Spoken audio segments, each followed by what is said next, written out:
আসসালামু আলাইকুম সবাইকে। কেমন আছেন সবাই? আমরা আজকে ফৌজদারি কার্যবিধি পড়ব। গত ক্লাসে আমরা ফৌজদারি কার্যবিধি আজকে খুবই গুরুত্বপূর্ণ একটা সাবজেক্ট। আমাদের পুলিশের প্রধান দায়িত্ব যেটাকে বলা হয় গ্রেফতার। আজকে আমরা পড়ব গ্রেফতার নিয়ে। পুরা জিনিসটাই পড়ব হচ্ছে গ্রেফতার নিয়ে। গ্রেফতার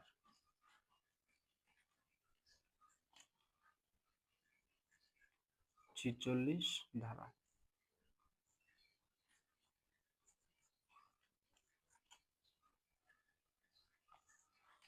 পুলিশ অফিসার যে গ্রেপ্তার করে, পুলিশ যে গ্রেপ্তার করে সেই গ্রেপ্তারের মানে হচ্ছে ই সেই গ্রেপ্তারের ক্ষমতা ৪৬ ধারা মোতাবেক সেই গ্রেপ্তারের ক্ষমতা পুলিশ পুলিশ অফিসার যে গ্রেপ্তার করে সেই গ্রেপ্তারের কার্যপদ্ধতি কি হবে, গ্রেপ্তার কিভাবে করতে হবে, এই গ্রেপ্তার হচ্ছে ৪৬ ধারা। ৪৬-এর একে বলা হচ্ছে কোনো ব্যক্তিকে ৪৬-এর একে বলছে হচ্ছে যদি কোনো ব্যক্তি গ্রেপ্তার করতে হয় তাহলে গ্রেপ্তার করার জন্য তাহলে দেহ স্পর্শ করতে হবে। পুলিশ অফিসার দেহ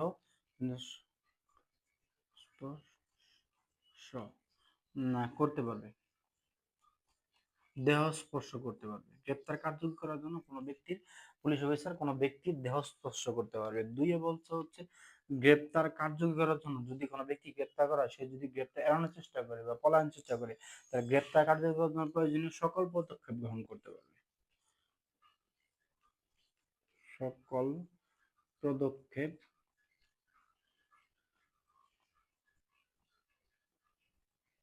সকল পদক্ষেপ গ্রহণ করতে পারবে, গ্রহণ করতে পারবে। তাহলে প্রয়োজনীয় সকল পদক্ষেপ গ্রহণ করতে পারবে। তিনি বলছে কি খুবই গুরুত্বপূর্ণ একটা কথা বলছে তিনি। প্রথমে হচ্ছে কথা বা কার্য দ্বারা গ্রেপ্তার না হলে তার দেহ স্পর্শ করতে হবে ৪৬-এর একে। ৪৬-এর ২-এ বলছে মানে দেহ স্পর্শ করে যদি না হয় সে যদি গ্রেপ্তার এড়ানোর চেষ্টা করে তাহলে প্রয়োজনীয় সকল পদক্ষেপ গ্রহণ করতে পারবে।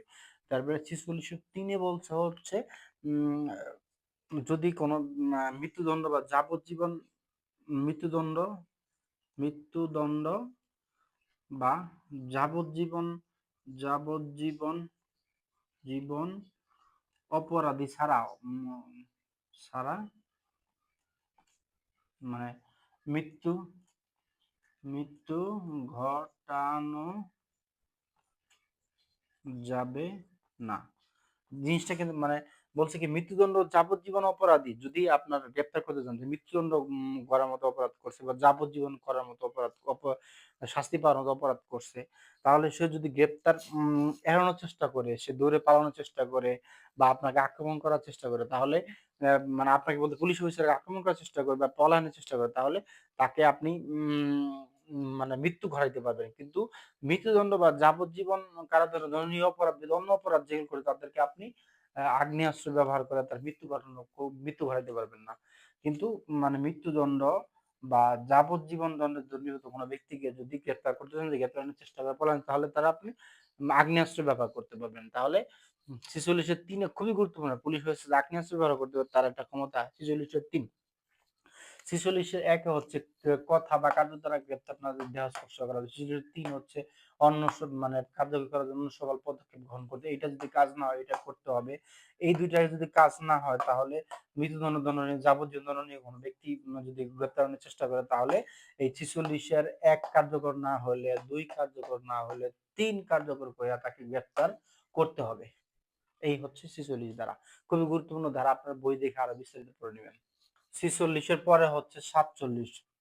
৪৭ যাকে গ্রেপ্তার করা হয়েছে সে যদি আবদ্ধ স্থানে প্রবেশ করতে পারে আবদ্ধ স্থান স্থান তল্লাশি তাহলে যদি কোনো যাকে গ্রেপ্তার করতে মানে একজন লোককে গ্রেপ্তার করে তাকে ধাওয়া দিয়েছেন সে হচ্ছে একটা আবদ্ধ স্থানে একটা ঘরের মধ্যে প্রবেশ করছে তাহলে পুলিশ অফিসার ওই ঘরে প্রবেশ করতে পারবে এবং প্রবেশ করে তল্লাশি করতে পারে সে আছে কি না তা দেখতে পারবে তাহলে পুলিশ অফিসার ৪৭ দ্বারা ক্ষমতা বলে সেখানে সে প্রবেশ করতে পারবে এবং মালিকের কাছে সে ওই যে আবদ্ধ স্থান একটা আবদ্ধ স্থান যেমন একটা ঘরের মধ্যে সে লুকাইছে এবং এই ঘরের দরজা হচ্ছে এটা এই ঘরের দরজা হচ্ছে তাহলে মালিককে এই ধর মালিককে বলতে পারবে যে আমি এই ঘরে প্রবেশ করবো আমার আসামি ইসলাম প্রবেশ করবে তখন মালিক প্রবেশ করতে দিবে বা মালিক প্রবেশ করতে দিতে বাধ্য এবং পুলিশ অফিসার এই ৪৭ ধারা মোতাবেক সেই ঘরে প্রবেশ করবে এবং তল্লাশি করে আসামি গ্রেপ্তার করবে ৪৭ ধারা 48 খুব ইন্টারেস্টিং বিষয়। 48 খুব ইন্টারেস্টিং। যদি মালিক এই ঘরে প্রবেশ করার জন্য মালিক অনুমতি না দেয়, তাহলে দরজা জানলা ভেঙে দরজা জানালা জানালা ভেঙে প্রবেশ করতে পারবে, ভেঙে প্রবেশ করতে পারবে, প্রবেশ করে গ্রেপ্তার কার্যকরী করতে পারবে। তাহলে যদি 47 অনুমতি চায়, অনুমতি যদি না দেয়, তাহলে 48 সে দরজা জানালা ভেঙে প্রবেশ করতে। পুলিশের কিন্তু অসাধারণ একটা ক্ষমতা। 48 দায় দরজা জানালা ভেঙে সে প্রবেশ করতে পারবে। এবার আসুন 49। 47 দ্বারা মতো আবদ্ধ স্থানে প্রবেশ করলেন, বাইরে থেকে যদি আপনার দরজা কেউ লাগাই দেয়, তাহলে আপনি কি করবেন? তাহলে আপনি ভেঙে বের হতে পারবেন, ভেঙে বের হতে পারবেন।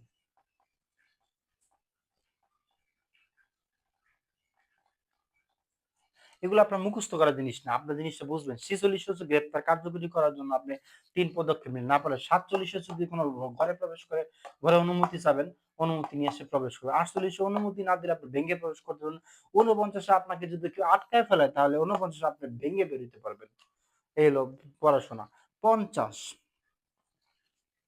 ধারা, 50 ধারা আপনাকে একটু মানে সংযত হইতে বলছে। প্রয়োজনে অতিরিক্ত বল প্রয়োগ নিষেধ।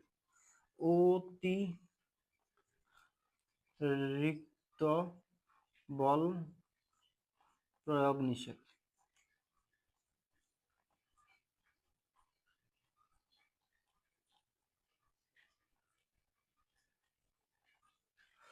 অতিরিক্ত বল প্রয়োগ নিষেধ। দেখেন আপনার আপনার এই যে 47 আবদ্ধ স্থানে তল্লাশি করার ক্ষমতা দিচ্ছে। 49 দরজা জানালা ভেঙে প্রবেশ করতে হবে। সরি, 48 হচ্ছে দরজা জানালা ভেঙে প্রবেশ, 49 ভেঙে বের হওয়া, বা আপনাকে 46 এক স্পর্শ করতে, 46 2 এ হচ্ছে আপনার অন্য পদক্ষেপ, 46 3 এ হচ্ছে মৃত্যুদণ্ড যাবজ্জীবন হলে গুলি করা বা আগ্নেয়াস্ত্র ব্যবহার করতে পারবেন। সব বলছে আপনাকে। কিন্তু আপনাকে 50 বলে দিচ্ছে অতিরিক্ত বল প্রয়োজন গ্রেপ্তারে কার্যকরী একজন মানুষকে গ্রেপ্তার করার জন্য যতটুকু বল প্রয়োগ করার প্রয়োজন, ততটুকু বল প্রয়োগ। আপনি প্রয়োজনে অতিরিক্ত কোনো বল প্রয়োগ করতে পারবেন না। তাহলে নিয়ন্ত্রণ হচ্ছে প্রয়োজনে অতিরিক্ত বল প্রয়োগ করতে পারবেন না। 50 ধারা এটা আপনাকে স্পষ্ট করে বলে দিয়েছে যে কি প্রয়োজনে অতিরিক্ত বল প্রয়োগ করা যাবে না, মানে 50। 51 হচ্ছে আপনি যে অ্যারেস্ট করলেন, 51 ধারা বলছে যে আপনি যে এই যে যে এই পদ্ধতিগুলা ব্যবহার করে গ্রেপ্তার করার পরে তার হচ্ছে পরিধেয় বস্ত্রবিধ সকল কিছু হেফাজতে, মানে সকল কিছু হেফাজতে, তার কাছে যা যা পাওয়া যায় সকল কিছু হেফাজতে হেফাজতে নিবেন। নিবেন। আর যে 51 দ্বারা হচ্ছে প্রয়োজনীয় বস্ত্র, কাপড়, তার শরীরে পরিধেয় কষ্টবিধেয় সকল কিছু নিরাপদ হেফাজতে নিবেন। 51।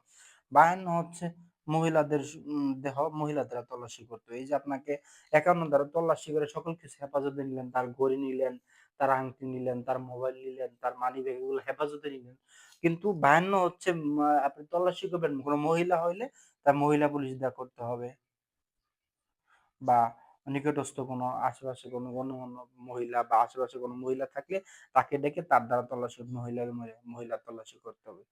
আর হচ্ছে 53 গেলে আপত্তিকর আপত্তিকর আপত্তিকর অস্ত্রশস্ত্র পাওয়া গেলে, তাহলে কি আপত্তিকর অস্ত্রশস্ত্র পাওয়া গেলে 53 ধারা অনুসারে আপনি সেটা সিজ করতে পারবেন, যেটা আদালতে পেশ করবেন। আপনি আজকে আপনার কিন্তু খুব ইন্টারেস্টিং একটা জিনিস বললাম। আপনারা পড়া মুখস্থ না করে পড়া জিনিস বুঝবেন।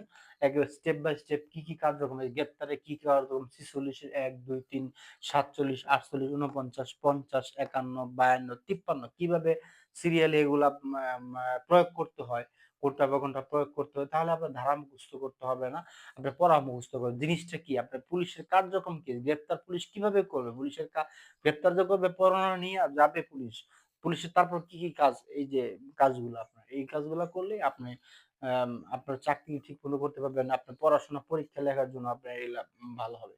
তাহলে আজকে এই পর্যন্তই, পরবর্তী ক্লাসে আপনাদের সাথে দেখা হচ্ছে। সেই পর্যন্ত ভালো থাকুন, সুস্থ থাকুন। আসসালামু আলাইকুম।